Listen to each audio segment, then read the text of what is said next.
So I was preparing for the devotions this week. One of the passages that I wanted to talk about is in Mark chapter 12, and it's verses 41 through 44. And he, that's Jesus, sat down opposite the treasury and began observing how the people were putting money into the treasury, and many rich people were putting in large sums. A poor widow came and put in 2 small copper coins, which amount to a cent. Calling his disciples to him, he said to them, "Truly I say to you, this poor widow put in more than all the contributors to the treasury, for they all put in out of their surplus, but she, out of her poverty, put in all she owned, all she had to live on."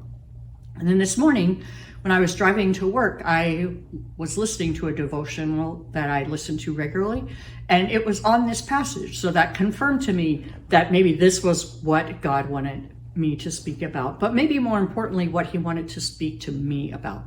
So the person who was doing the devotion that I was listening to said this: "True generosity always requires faith and sacrifice." True generosity always requires faith and sacrifice. And I think that so often we think of generosity in terms of how we give to others, or even how we give to the church, but we don't consider it in terms of, am I truly giving sacrificially? Or is this really, like it was in the people Jesus pointed out of my abundance? Is it costing me anything to be generous to another Christian? Is it costing me anything to be generous in my giving to the church?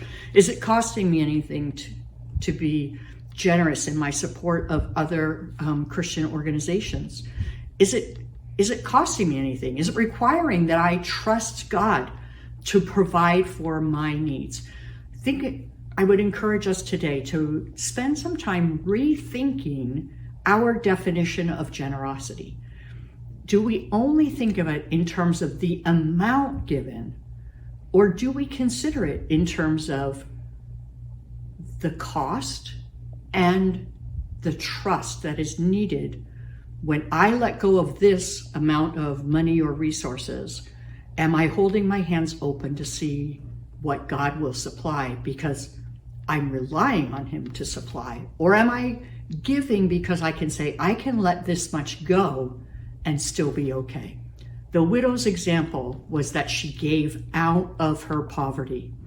And I would encourage us to consider her example today.